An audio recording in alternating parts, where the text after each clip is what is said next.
একটা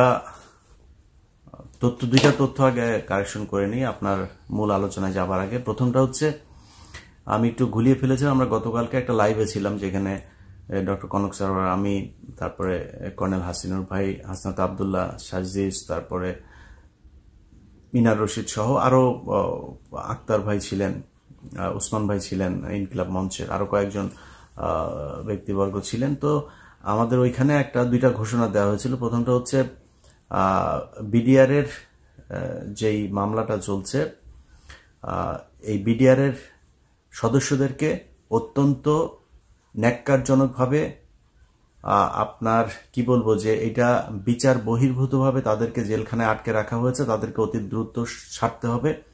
এ উপলক্ষে তাদের একটা শুনানি আছে 22 তারিখে।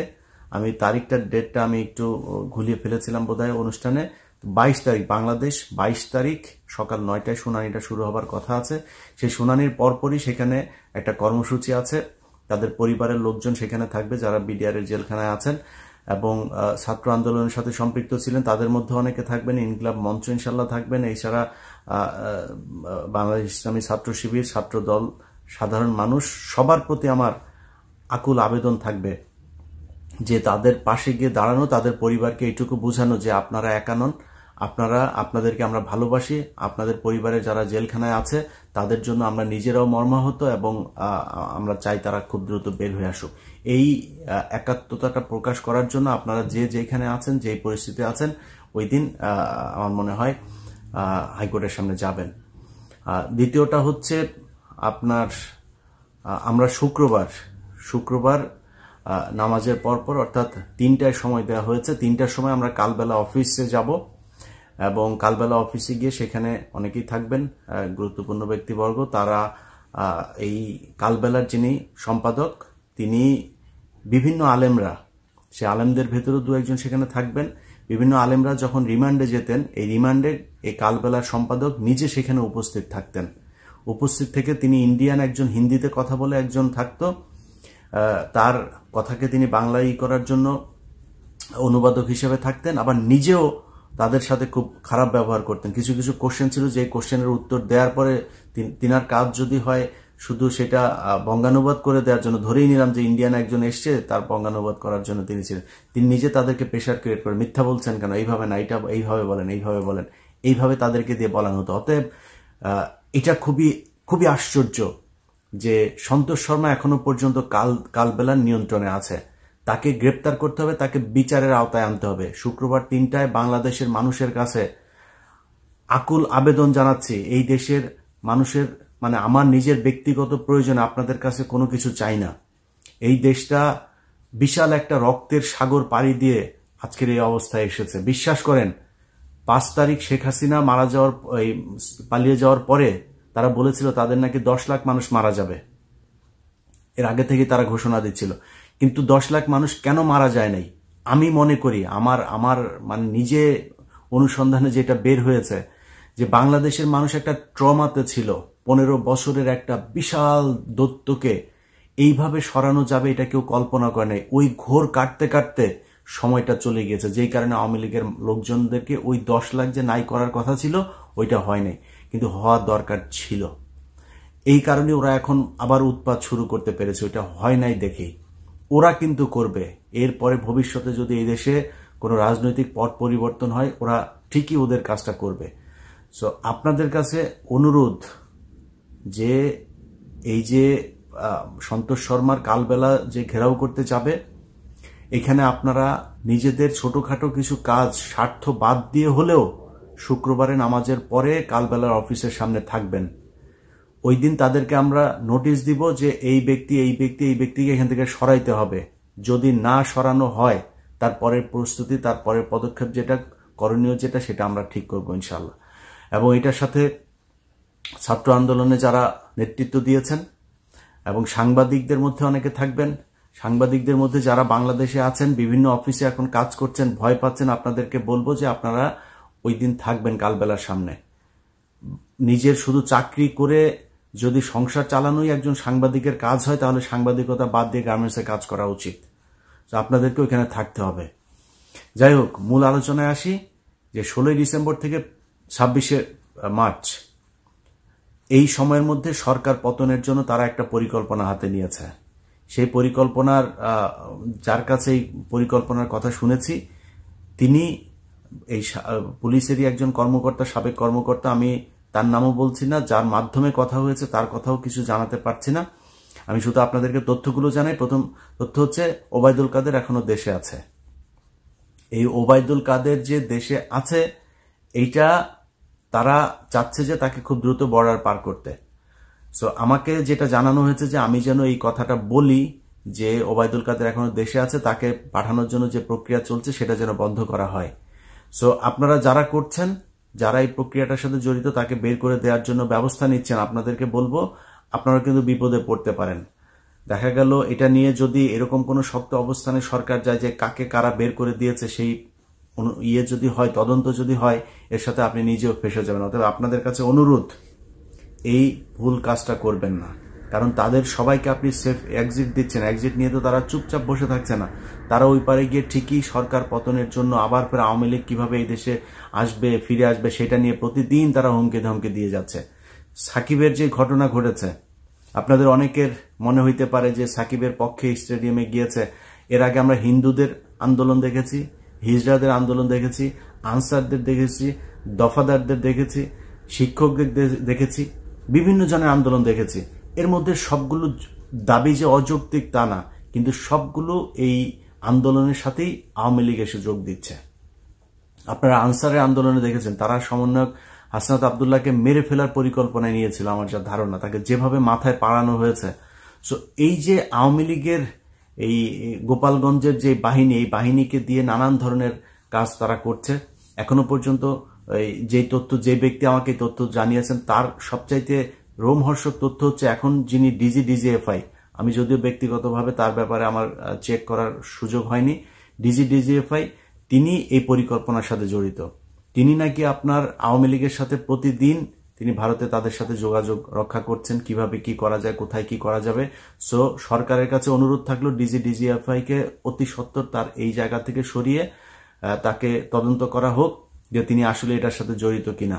তার যারা আশপাশে যারা থাকে তাদেরকে জিজ্ঞাসাবাদ করেন যে তিনি তাদের সাথে কি কি কথাবার্তা বলে, 5ই আগস্টের আগে এই ডিজিএফআই কি কি কথা বলেছে ছাত্রদের ব্যাপারে, এগুলোর ব্যাপারে খোঁজখবর নেন, খোঁজখবর নিয়ে তার ব্যাপারে পদক্ষেপ নেওয়া উচিত। এবং এইখানে এমন একজন মানুষকে বসানো উচিত, ডিজিএফআই এই পদটা অত্যন্ত গুরুত্বপূর্ণ।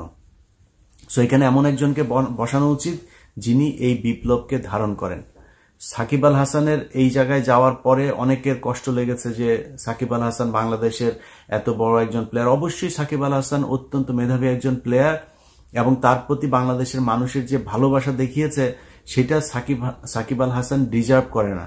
কারণ উনি আগাগোড়া একজন অসৎ মানুষ, সবসময় নানান ধরনের বিতর্ক সবসময় তাকে ঘিরে ধরতো। মানুষ তার কাছে একটা এই অটোগ্রাফ আনতে গেলে সে তাকে ধরে মারধর করেছে, এরকম ঘটনাও আছে। এই ধরনের একজন বেয়াদবের প্রতি বাংলাদেশের মানুষ যত ভালোবাসা দেখিয়েছে সেটা মোর দেন এনাফ। এখন সাকিব আল হাসান, মাশরাফি বিন মুর্তজা নানান জনের কথা বলবেন, তাদের আপনার একটা জিনিস চিন্তা করতে হবে যে এই দেশে যেই হলো, বিপ্লবটা হলো, এই বিপ্লবের মধ্যে যারা কথা বলে নাই 19 তারিখ থেকে 5ই আগস্ট পর্যন্ত, একজন আওয়ামী লীগের, এটা তো খারাপ তাই না, এই আওয়ামী লীগের আমার মনে হয় অনেক মানুষের মানে বিবেকে দংশন করেছে যে এইভাবে কিভাবে ছোট ছোট বাচ্চাদেরকে গুলি করে মারা যেতে পারে। তারা ইন্টারনেট লাইট টাইট সব বন্ধ করে দিয়ে তারপর মানুষ হত্যা করেছে। এই ছবি যখন সোশ্যাল মিডিয়াতে আসলো, বাংলাদেশে এর আগে বহু বিএনপি জামাতের লোকজনকে এভাবে গুলি করে মারা হয়েছে, কিন্তু এই স্টুডেন্টদেরকে যে মারার যে দৃশ্য, এটা বাংলাদেশের মানুষ নিতে পারে নাই। যেই কারণেই যারা এই 19 থেকে এই 5 তারিখ পর্যন্ত যারা কথা বলে না এই দেশে, মিনিমাম একটা তার সোশ্যাল মিডিয়াতে একটা লাইন লিখতে পারে নাই, তাদেরকে বাংলাদেশের মানুষ কখনোই এই দেশে কোনো দায়িত্ব পালন করতে দিবে না।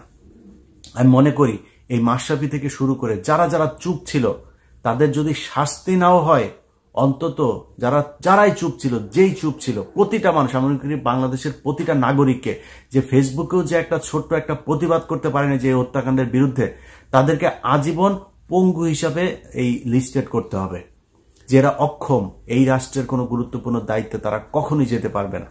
আজকে জেড.আই খান পান্না তিনি বিশাল দায়িত্বশীল হয়ে বিরাট এক ভুয়া মুক্তিযোদ্ধা, ওর ব্যাপারে যেটা শুনলাম ওর এলাকায় হলো ভুয়া মুক্তিযোদ্ধা, 16ই ডিসেম্বরে লুঙ্গি মাথায় বাইজা তারপরে মুক্তিযোদ্ধা সেজে গিয়েছে। এই ভুয়া মুক্তিযোদ্ধা এখন আওয়ামী লীগের টাকা খেয়ে তারপরে প্রতিদিন হাইকোর্টে বসে বসে কথা বলছে। সো ওরে গ্রেপ্তার করতে হবে। ওর বিরুদ্ধে মামলা হয়েছে, এই মামলাকে সে হাস্যরসাত্মকভাবে আপনার মিডিয়াতে বক্তব্য দিয়েছে। আমি 94 নাম্বার আসামি হইলাম, আমি 1 নাম্বার আসামি হলে তো ভালো হতো। ওনাকে এই কথার জন্য আরেকটা মামলা হইতে হবে। উনি আইনের প্রতি অবজ্ঞা করে তারপরে কথা বলেছেন। ওকে খুব দ্রুত পুলিশ কমিশনার থেকে শুরু করে পুলিশের আইজিপি এবং যেই থানায় সংশ্লিষ্ট থানার যে ওসি আছেন তাদের সবার প্রতি আমার অনুরোধ থাকবে, তাকে খুব দ্রুত বিচার ধরবেন, ধরে তাকে জেলে পাঠাবেন, আদালতের কাছে সোপর্দ করবেন। কারণ হচ্ছে আপনি যদি মনে করেন যে এই ব্যক্তি শুধুই এই কথা এমনিতেই বলছে, এরকম না। আওয়ামী লীগের যে টাকা, সেই টাকা পয়সা তারা এখানে ঢালছেন এবং সেই টাকার বিনিময়ে তারা কথা বলছেন।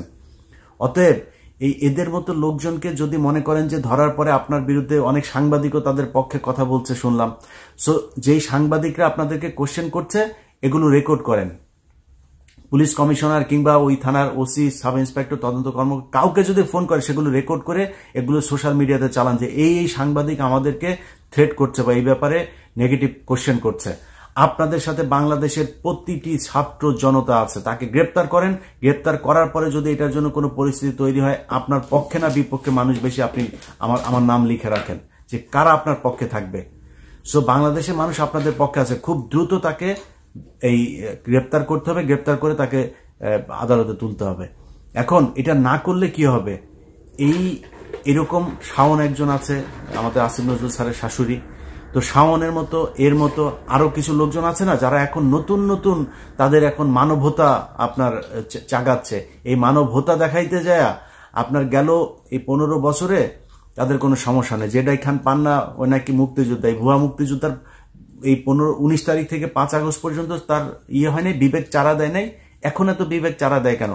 এগুলো সবই এই 16ই ডিসেম্বর থেকে 26শে মার্চ পর্যন্ত যেই পরিকল্পনা তারা হাতে নিয়েছে তার অংশ। আস্তে আস্তে আস্তে আস্তে কিছু কলাম লেখা শুরু হবে। আপনি দেখেন মাহফুজ আনাম 2 দিন আগে ডেইলি স্টারে কলাম লিখেছে 7ই মার্চ নিয়ে, শেখ মুজিবকে নিয়ে তার এখন দরদ উতলে উঠছে। এগুলি সবই এর অংশ। কিছু কলাম লিখবে। প্রথম আলো, ডেইলি স্টার, খুব তীক্ষ্ণ নজর রাখতে হবে বাংলাদেশের মানুষ আপনাদেরকে। এরা হচ্ছে গিয়ে রিয়েল বাংলাদেশের রয়ের হেডকোয়ার্টার। এই হেডকোয়ার্টারে বসেই সব ধরনের পরিকল্পনা সাজায়। সো এরা এরকম কিছু লোকজন বের হবে, জেড.আই খান পান্না, শাওন টাউন, এদেরকে যদি বিচার না করেন তাহলে এদের সংখ্যা বাড়বে। এদের সংখ্যা বাড়বে আস্তে আস্তে। এই যে এরকম 16ই ডিসেম্বর থেকে 26শে মার্চ যে পরিকল্পনা নিয়েছে, এরকম পরিকল্পনা সামনে আরো নিতে থাকবে। এদিকে সেনাবাহিনীর একটা অংশ এখনো, জেনারেলদের একটা সংখ্যা তো শেখ হাসিনাকে প্রচন্ডভাবে সমর্থন দেয়। তো এই সমর্থন দিয়ে তারা চেষ্টা করবে সবসময়। বাট এখন মনে করেন যে বিএনপি আর জামাত খুব শান্তিতে আছে, তারা মনে করছে যে এরা নাই। দেখেন 5 তারিখে কেন শেখ হাসিনা পালিয়ে গেল? 5 তারিখে মানে সরাসরি বলি কথাটা, 5 তারিখে পালিয়ে যাওয়ার কারণ হচ্ছে ডক্টর মোহাম্মদ ইউনূসের পক্ষে আপনার পশ্চিমারা ছিল। আচ্ছা, কালকে মনে করেন আমেরিকা নাই, আমেরিকা ভারতকে কন্ট্রোল করতে পারলো না, ভারতকে ম্যানেজ না করে তো শেখ হাসিনাকে এখানে করা সম্ভব হয়নি, তাই না? সো ভারত যে এটাতে রাজি হইলো, তারা যে যুদ্ধে জড়াইলো না, বা শেখ হাসিনা যেটা চেয়েছিল সেটাতে আসলো না, কেন আসলো না? না আসার কারণ হচ্ছে পশ্চিমারা আমাদের পক্ষে ছিল। ডক্টর মোহাম্মদ ইউনূসের মতো একজন লোককে পাওয়া গিয়েছিল। যদি সেটা না হইতো তাহলে এতদিনে অনেক কিছু ঘটতে পারতো। এবার চিন্তা করেন, ধরেন ডক্টর মোহাম্মদ ইউনূস 1.5 বছর পরে নাই, 25-এ একটা নির্বাচন হলো, ইউনূস নাই, বিএনপি ক্ষমতায় আসলো। আপনার ক্ষমতা আছে এই জেনারেলদেরকে আটকানো? আপনার ক্ষমতা আছে এখন যারা এই প্রথম আলো, ডেইলি স্টার, তারপরে এই যে জেড.আই খান পান্নাদের মতো বিভিন্ন জায়গায় যাদেরকে রেখে দিয়েছেন, দুর্নীতি দমন কমিশন একদম মহাপরিচালক থেকে শুরু করে সবকটা আওয়ামী লীগের, এক একটা মামলা, বড় বড় আওয়ামী লীগের যে মামলা আছে সেই মামলাগুলোকে তারা ডিল করছে, সেগুলো ম্যানেজ করে তাদেরকে বাঁচায় দিচ্ছে। এই যে ত্রুটিযুক্ত তদন্ত প্রতিবেদন এগুলো যে দাখিল করা হচ্ছে, এটার জন্য তারা তো বেঁচে যাবে। সো এই আওয়ামী লীগকে দিয়ে তো আপনি আওয়ামী লীগের বিচার করতে পারবেন না। সো বিএনপি জামায়াতের উচিত তাদের ব্যাপারে খুব দ্রুত ব্যবস্থা নেয়ার। আমি আজকে আমার কাছে যে তথ্য ছিল সেটা জানালাম, কি করণীয় সেটা আপনাদের ব্যাপার।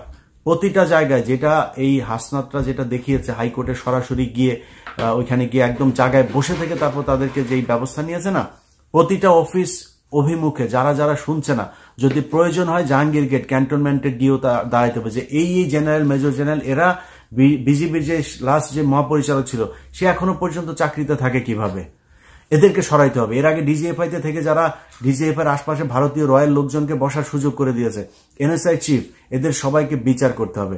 এরা যদি না করতে পারেন, বিএনপি জামাত আপনাদেরকে বলে রাখলাম, আপনাদেরকে এটার জন্য পে করতে হবে। সো আপাতত 16 ডিসেম্বর থেকে 26 মার্চের যেটা, এটাকে সামলান, এটার জন্য যা করণীয় দরকার